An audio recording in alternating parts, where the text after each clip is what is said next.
frosty morning. Welcome back for another mandolin lesson. This is a nice intermediate tune. This is intermediate for someone who really only plays mandolin, I would say. And, you know, maybe a good segue for a guitar player who's looking to get into playing the mandolin. So an experienced guitar player with some picking and doing, you know, melody picking, things like that. So this is a really neat older tune. From the research I've done, it was written after the Battle of Culloden. I think Culloden Moor is the way it's pronounced. Just a battle in the end of the Jacobite Rebellion. I believe that also it's theorized. One of the theories on the origin of Loch Lomond was that it was written by a soldier who was captured, two soldiers, one who was speaking to another one. The one speaking is to be executed. So a lot of history in that battle. You should read up on it if you get the chance. There's a lot of great history in music.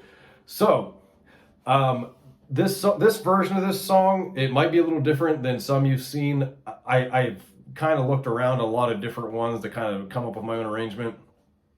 I've played a variant of this before.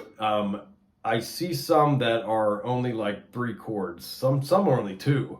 Like A minor and G. So this one has a little more on the way of chords. So at the end, I'll go over which chords I'm using. They're also in the tab that I use to chop along with there in the backing track to the video at the top.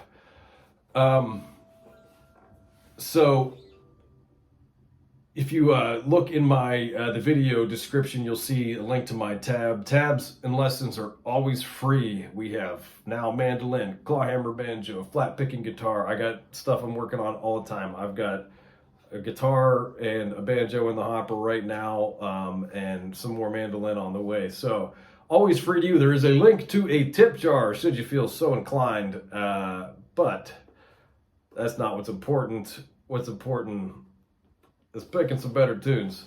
So one more note about my tab before we start. If you notice, you'll see a lot of up and down arrows. Those are obviously your picking direction. Those are very important to be able to play this song smoothly. Obviously everybody's got their own style, but at least try to stick to the bare bones of this. If you want to come up with your own little licks or play a variation on it, but this will at least get you the core, and it'll be exactly what I played at the top. So if you are looking at the tab, an up arrow is actually a downstroke. Think of it as your picking direction. So if you're looking at your mandolin like this, you have like your G, your D, your A, and your E if you're looking at the tab. So your E being at the top, so if this was a tab, the arrow would be pointing up as a downstroke pick direction. So keep that in mind, and let's get going. I like to always just think of anything like this as a bunch of little licks. So the first little lick in this one is going to just be straight up and down. Starting on the D, we're going 2 open, 2 5 open on A. Don't worry about that G I threw in there. Then we're just gonna go another downstroke and an upstroke. So it's like, and that's kind of like a filler, da da da, and leading us into the next lick. So you essentially have 4 open A's in a row from the first lick, and there are 2 separating that from the second lick, and then the second lick starts on an open. So we have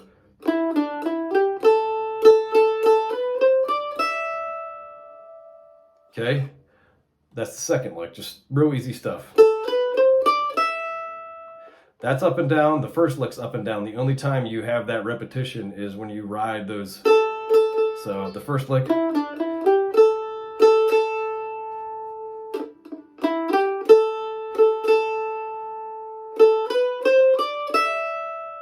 Apologize, my A pair has been giving me trouble, which I think is the bane of most mandolin players. So those are our first 2 licks. We're going to roll into now the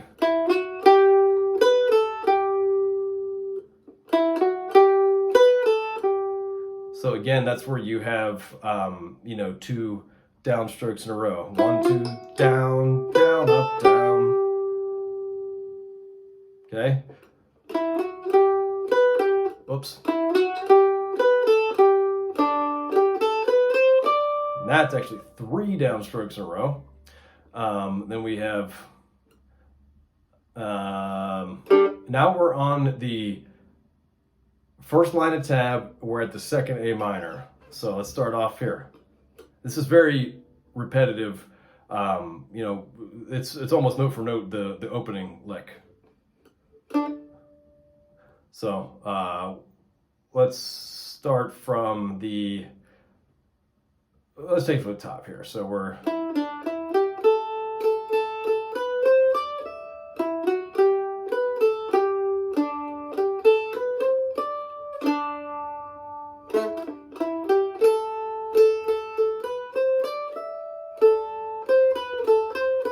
whoops.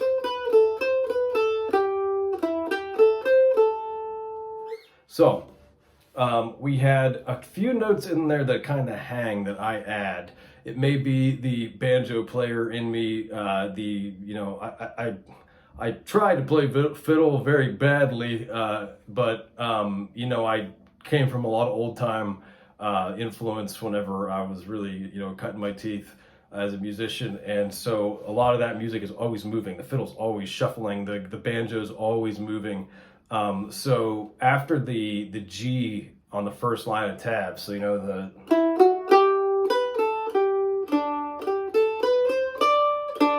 that note, that open D, some people don't play that. You can play it if you like. So now we're on line 2. That's also another hanging note. All right, pretty simple. So like I said, just follow the up and down arrows there, and you should be able to get that. If I'm moving too fast for you, if you're watching this on YouTube, just click, there's a gear icon somewhere on the screen, I don't know. You can adjust the playback speed, and you can kind of watch, you know, my hands going a little slower here. So this next part, this is the B part, we're gonna slide from the 5 on the A string into the 7. But you're gonna hit open, you know, and then you're gonna bring down your ring finger on the 5th fret on your E string. So this is 3 down strokes in a row. Whoops. Then we're starting on a down again, and we're gonna go 5, 3, 5, 7, 5, 3. It's got a little jive. It's almost like its own little dance. So we go. You're gonna hit that 4, and it might not sound right, but it is right there. So that leads us into the second part of that lick. So we have, whoops. So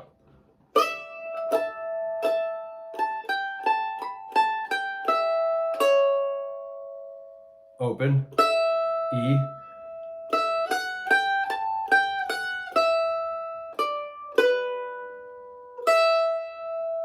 follow the up and down. So let's take that again from the top of part B.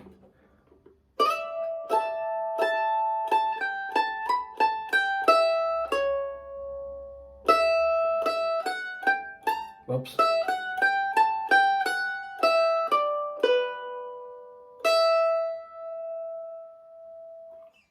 Okay, this part, this is something that I add. Some people play it like this.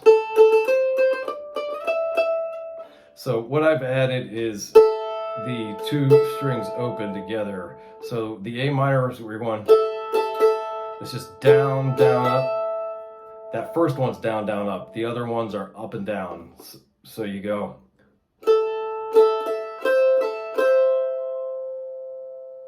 And then you can use whichever fingers you like to do this. Sometimes I think I just throw these 2 together. So technically, I think the proper mandolin form would be like, or, but you know, that's just, I don't know, the way I play it has just always been this way, so I didn't feel like changing it for the sake of changing it. So we have open, down, down, up, 3, open, 3, and we go 5, 3, 5, 7, 5, 7. So together it sounds like this. And then we're just doing that quick little. That's it. That's the song. We're there. So let's take it from the top real slow, and then I'll show you the chop chords, and we'll be done, and home in time for dinner. So starting out from the top of part A.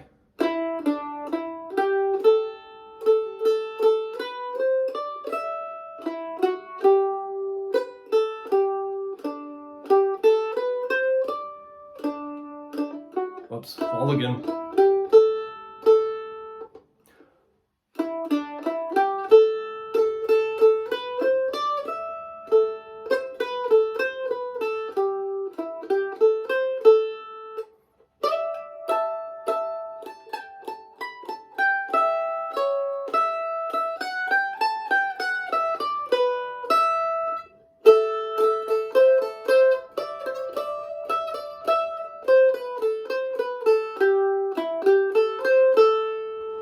So hopefully that made sense. I always have this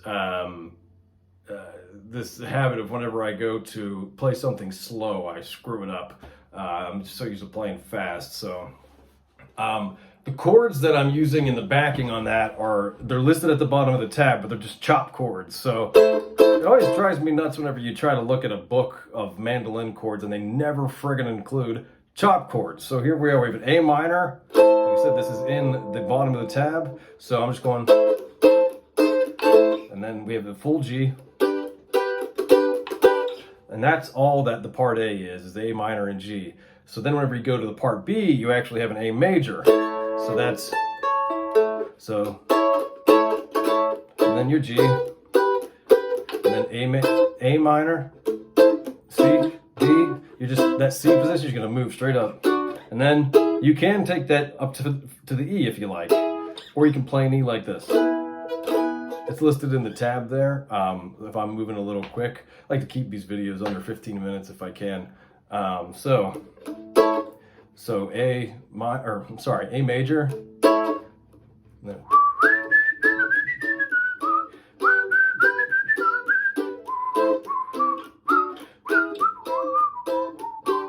Something like that.